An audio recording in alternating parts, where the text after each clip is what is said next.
Hi everyone, welcome back to UWorld's NCLEX review. My name is Samantha. I am a nurse here at UWorld, and I am so excited to welcome you all to our last live of September. So we're entering a big testing season. A lot of you in your fall semesters are probably getting into the nitty-gritty of your course curriculum now. So we're prioritizing some really critical NCLEX topics. Let's look at a prevalent neurological topic today of traumatic brain injury. So traumatic brain injury, or TBI, is a leading cause of death in both adults as well as children. Many of you watching today may have known someone who suffered a TBI. Before we get started, I have just a few reminders, a couple housekeeping things for you all. But in this case, if you haven't followed at UWorld Nursing on whatever your preferred social media channel is, go ahead and do that now. We are so close to 90K on TikTok. I would love to hit that this week. Keep letting us know in the chat the topics that you all want to see. So let us know if you want us to cover more neurological topics like we're doing today. If you like pharm, OB, peds, whatever it is, we are here to help you guys. So let me know how I can do that.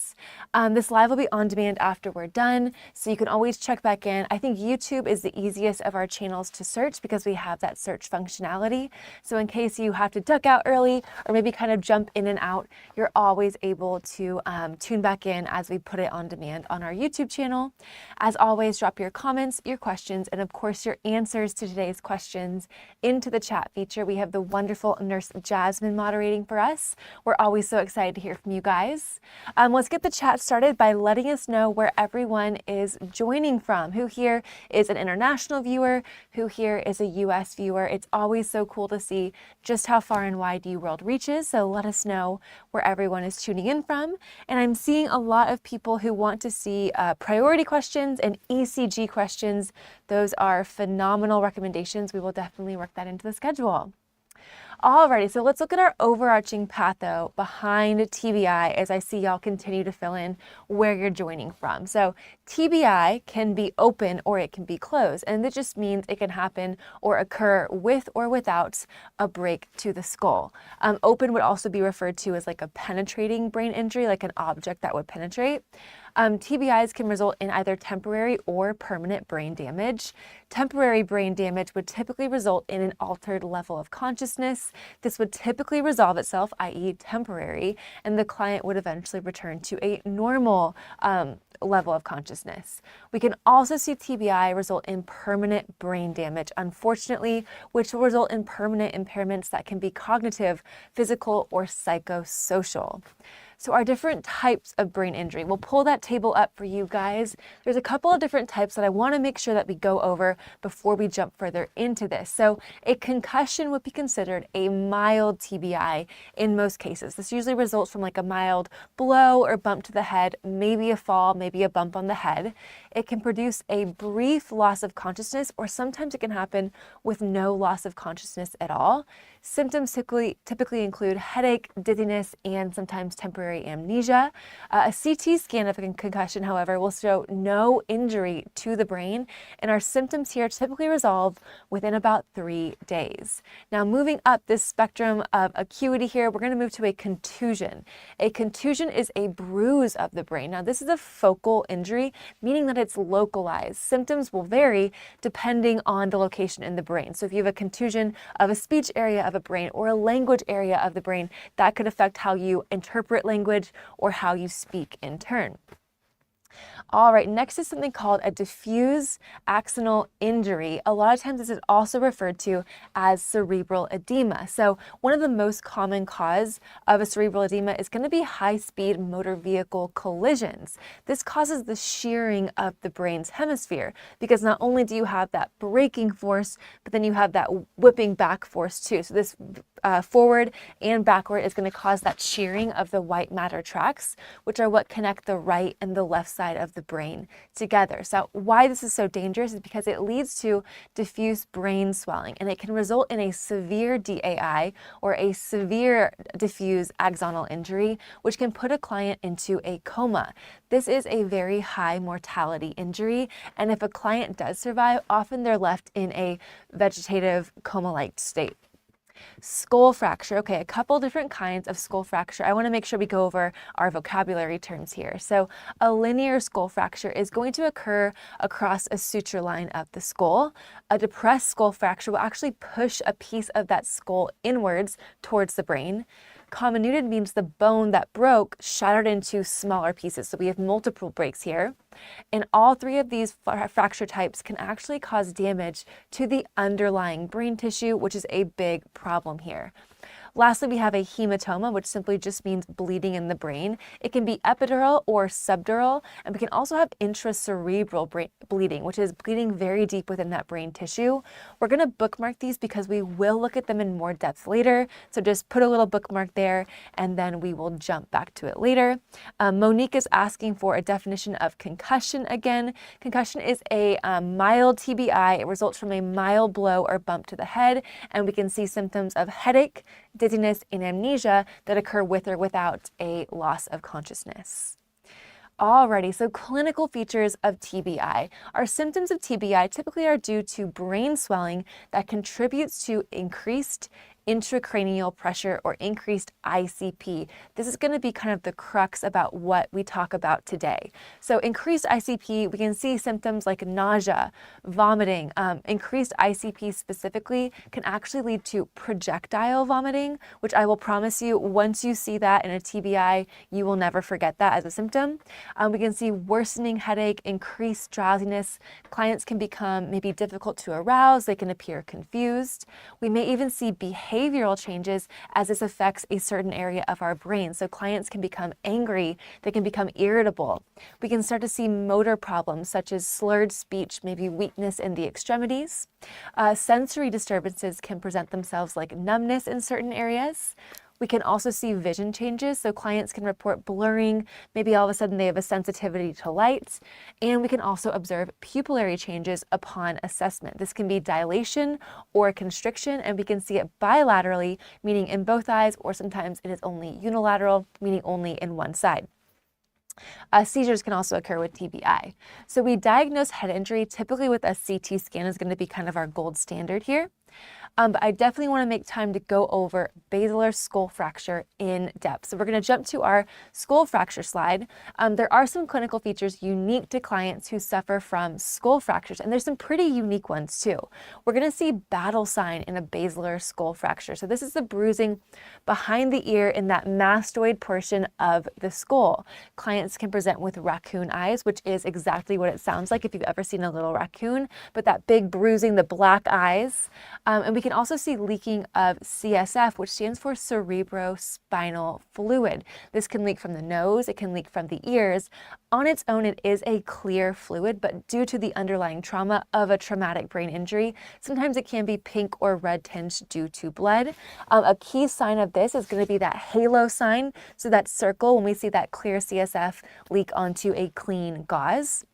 Now I'm going to ask a question in the chat. This is our first question of the day, so make sure that we're, the blood's flowing and we're ready to go. So when a client has a skull fracture or a suspected skull fracture, what kind of tube would be contraindicated? So we have a client that maybe was in some type of accident, they come in and they have a suspected skull fracture. What kind of tube will we not insert? I'll give you a few seconds to answer that. And you guys are doing great. So I already see a couple great answers coming in. I see Tesha got it right, Annalise, Monique. We are looking for that NG tube, that nasogastric tube would be contraindicated. So with basal skull fracture, we have severe trauma to the facial bones. Now, the nose and the brain are very close together in that skull cavity. If the bone integrity is compromised from that basilar skull fracture, the NG tube can actually intubate up into the brain rather than going down the esophagus. So in this case, an NG2 would be contraindicated. You guys absolutely nailed that one. That's a tough question, but you guys did so well. Alrighty, so next topic is to look at epidural versus subdural hematoma. Now again, these are all different types of TBI. We're just looking at each one in a little bit more depth, but how do we differentiate these two? So an epidural hematoma is going to happen when blood accumulates between the dura mater and the skull. Now, the cause of this is typically arterial bleeding. Because bleeding is coming from an artery, which are larger, the neurological symptoms of this can come on very, very quickly. They'll very rapidly present themselves. Now, a rapid hematoma expansion will result in increased ICP. That's a big buzzword for today, which contributes to quick neurological decompensation. So clients can have that quick onset change in level of consciousness. They can have headache, nausea, and vomiting. And remember, when we see increased ICP, this can actually cause that projectile vomiting, which is a very marked side effect.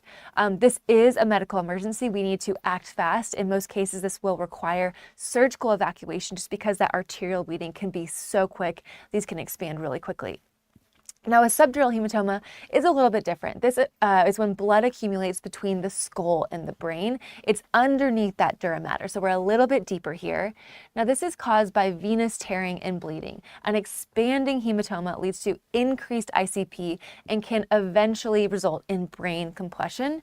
So now this can be acute if a lot of different veins and vessels are involved, but it also can be slower, subacute, or in some cases even chronic if only a few vessels are affected, making that bleeding very, very slow, which would cause a very gradual change in level of consciousness. We wouldn't start to see symptoms until this hematoma got much bigger, which if we're only bleeding little by little could take a very long time, hence why this can actually be a subacute or a chronic problem. So that's how we're going to differentiate epidural versus subdural hematoma. Now let's move on to what our nursing interventions are. We talked about all of these really difficult traumatic brain injuries. Now what can we do as nurses for these clients? So a big thing any neuro nurse or a nurse working in a neuro environment is going to have in their tool belt, so to speak, is a Glasgow Coma Scale, or the GCS score, as you will hear this referred to a lot. So this is used to determine symptom severity using verbal and motor responses as well as eye-opening abilities. The lower the number of a GCS score, the worse off and more severe this client is. So 8 or below on the GCS is going to indicate a coma-like state. A mild TBI would be in between 13 to 15, a moderate TBI would be in between 9 to 12, and a severe TBI, again, is that less or than or equal to 8. Essentially, this means there's not a lot of function going on. This client may even need intubation in order to keep that respiratory drive going. And someone says 8 and you intubate. That's a good little rhyme there. So way to go. Thank you, Cheesecake, for sharing that one. Always assume that there is neck injury before you're able to rule it out. We want to stabilize that cervical spine. So clients often are placing that hard collar to keep that cervical spine stabilized and midline. We want to monitor for those signs of increased ICP. And remember, we're looking for that change in level of consciousness, that nausea, that vomiting, specifically projectile vomiting, are all going to clue us into that ICP going up.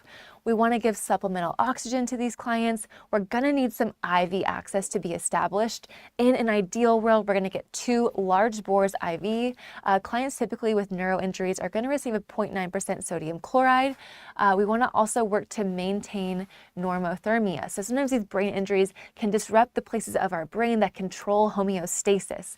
We want to make sure we keep these clients warm enough, and we can do so with blankets like warming blankets, warmed IV fluids, turning up that thermostat if need be. Again, we do need to intubate, typically for clients who have GCS scores at or less than 8. Just like one of our wonderful viewers says, 8 and you intubate. We need mechanical ventilation as that respiratory drive may be depressed if this is what our GCS score is and we don't have a lot of neurological function going on. Pupillary assessment. This is going to be a big thing that we see neuro nurses do with that little pen light. So the nurse may check pupil size, reactivity. They may document, is this a unilateral change, a bilateral change? We always want to be checking for rhinorrhea and ear drainage. So rhinorrhea, again, is just leaking from the nose, and then the ear drainage. We also want to be checking for any scalp wounds or open skull wounds. Maybe they got in an accident, they had a TBI. We want to make sure that if the hair is in the way, we're checking and assessing to make sure there's no open penetrating wound. CT scans, again, are kind of the way that we track neurological damages. So CT scans will be done serially to check for the status of the client's condition. So depending on the results, the client may require surgery. We also may implant something called an intraventricular catheter, or an IVC. Now this is placed to monitor ICP continuously to prevent any further brain damage. It monitors in real time where that intracranial pressure is. So if we see it going up, we can immediately act. It's kind of the same idea as like an art line measures real-time blood pressure. This is the same thing, but for real-time ICP in the brain. Now, positioning is going to be really important for these clients. We want to keep the head of the bed about 15 to 30 degrees of elevation, and the exception to this would be any spinal injury, which we would want them flat for. But the head should always remain midline. We want to avoid neck extension. We want to avoid neck flexion. These things can actually increase ICP. And lastly, medications. What are we going to do pharmacologically for these clients? Now, most of the neuromedications revolve around controlling increased ICP. So I'm going to ask another question for the chat. What is a common diuretic medication that we see used in a neuro setting to decrease ICP? I'll give you a few seconds. Drop those answers in the chat. Let us see. And you guys are doing so well. Absolutely nailed it. Mannitol was what I was looking for. So mannitol is an osmotic diuretic. It's given IV. What it does is it pulls fluid from the brain into systemic circulation so the body can diurese it and get it off. Now, important to note is that mannitol can actually crystallize, especially at low temperatures. So always make sure that when we're administering mannitol via IV, it's kept at the correct temperature before we administer it to avoid that crystallization. We're using a filter needle and we're always checking it before we administer it. We want to work to monitor and prevent complications like seizures, brain injury, and increased ICP can both lead to seizure. We also want to monitor for fever and infection. So increased metabolic rate can therefore increase ICP. Fever and infection both increase the body's metabolic rates. DVTs can also result from the client remaining sedentary. So we want to make sure we use that DVT prophylaxis, whether it's physical like our SCDs or chemical like a heparin. And we want to make sure we are consistently assessing for stress ulcers, which have the proclivity to develop in these sedentary clients, especially ones that have been through really traumatic injury. So our last lecture topic of the day is going to be focused around that craniectomy as an intervention for increased ICP. We're going to jump to our craniectomy image, but this is going to be when the surgeon removes a piece of the skull in an effort to decrease the ICP of the brain. So essentially the surgeon will remove a piece of that skull, then close the skin and muscle layers over that area of the brain without the piece of bone. While this helps to decrease our ICP, it allows that brain a little bit of ability to expand without hitting the hard surface of the skull. It does leave the client very vulnerable to injury. Because of this, we should never position the client on the operative side. We're only positioning them on their back or on the non-operative side. We want to make sure that we have something to cushion. There is nothing to cushion the brain because that hard piece of skull has been removed in the craniectomy. So we need to make sure we're treating this client with a lot of care, educating them on how damaging a bump to the head could be in the situation. We want to monitor for drain output. Is it consistently increasing, which would be a sign of hemorrhage, or is it maybe turning kind of a greenish yellow, which would be a sign of infection? We want to monitor the head dressings as well for, again, same thing, signs of hemorrhage, signs of infection, keeping a close eye for those things. Again, this is our brain, so any infection, any hemorrhage is going to manifest really quickly, so we have to make sure we are treating this with lots and lots of care. All right, so that sums up our lecture content for the day. We're going to now move on to some NCLEX style questions. So question number 1, this is the nurse is observing a staff member caring for a client who sustained a traumatic brain injury without cervical spine injury. So the nurse should intervene if the staff member is observed. 1 is turning the client using the log roll technique to remove soiled linen. 2 is checking the client's pupils for size and reaction to light. 3 is monitoring the client's gag and cough reflexes. 4 is placing the client in Trendelenburg position. Go ahead and drop those answers in the chat. And someone asked, after craniectomy, what's the position? Either on the back or on the non-operative side. We never position on the operative side because there's no cushion to the brain with that, or protection to the brain without that piece of skull there. All righty.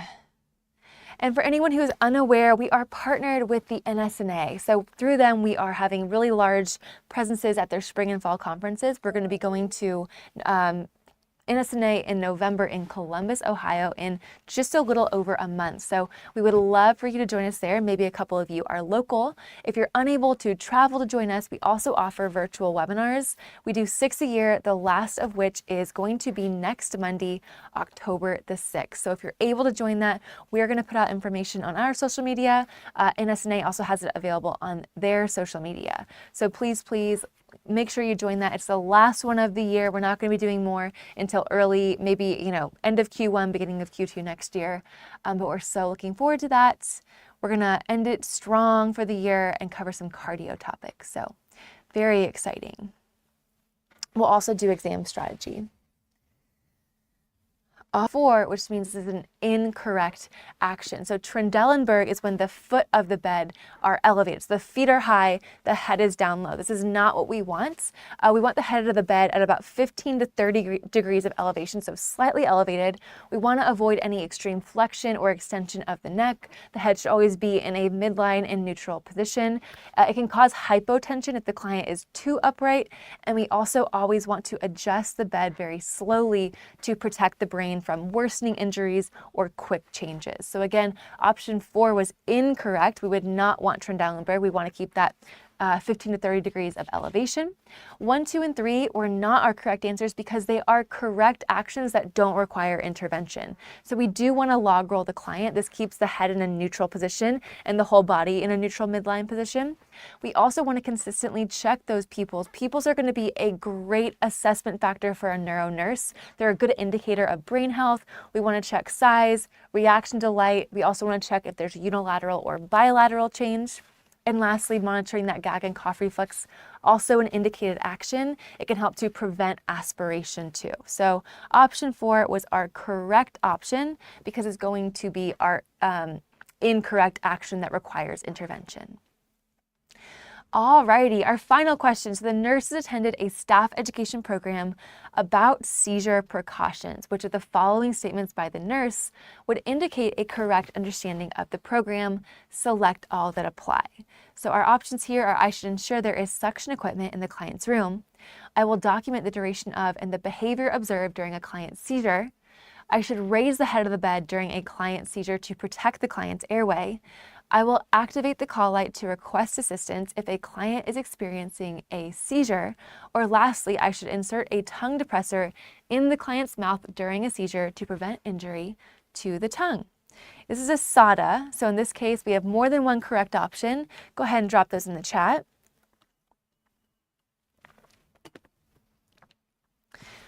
And very soon we are going to be debuting on uworldnursing.com, which again is going to be our homepage, home base for all of our UWorld Nursing social efforts. But in this case, we're going to be having a Request a Clexpert webinar, an option there. So if any of you guys are interested in having a detailed, personalized Clexpert personal webinar for your nursing school or your cohort of nursing students, soon you will be able to request the Clexperts to do a virtual webinar specifically for you and your school, which we would love to do. So make sure, I don't think that's rolled out as of yet, but it should be soon. All right, lots of good answers. And I see the majority of correct options, maybe 1 or 2 incorrect ones worked in here. So this question essentially is just asking about seizure precaution. So our correct options are 1, 2, and 4. So in this case, seizure precautions, client should be in a safe place on their side, padding under their head, side rails should be padded as well. Any restrictive clothing is removed. Objects that are sharp or could harm the client if they were to seize should be removed.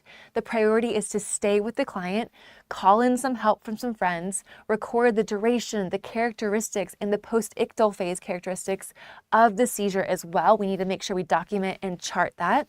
We also want to make sure we we ensure suction is set up in the client's room, ideally before, as part of the seizure precautions before a seizure were to actually happen, which can easily help clear that client's airway in the post-ictal phase to prevent aspiration from saliva or blood. But again, we never put anything in the mouth during the seizure. So no tongue depressor, i.e. option number 3, no suction. We're not doing anything in the mouth while the client is seizing. There's an aspiration risk. They can bite it off and choke. It could also damage the tissues of the mouth. So in this case, we're not doing that. Option 3 was also incorrect because we keep the clients flat. In this case, we're not going to raise the head of the bed. We're going to drop it back down. So 1, 2, and 4 were all correct options. 3 and 5 were our incorrect options. Way to go, you guys. And I see some people in the chat absolutely nailed it. Someone saying absolutely do not raise their heads. You are so right. We cannot get anything past you all. So thank you so much for joining today. We're going to hop to our quick QBank slide.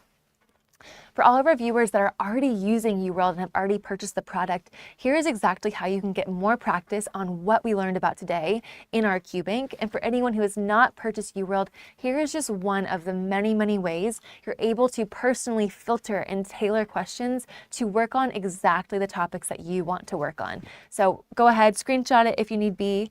And thank you so much for staying tuned in. I hope you all found this helpful. Are pretty complex. So mastering today's content requires dedicated study time and practice time, but you all did so well today. Way to go. All of these lives are available on demand for anyone that joined late or had to kind of duck in and out. And make sure you join us again tomorrow on Wednesday at 11 a.m. Central Standard Time. We're doing our special concept map, and it's going to be on schizophrenia this week. So make sure you tune in for that. Thanks so much for stopping by, and I'll see you soon.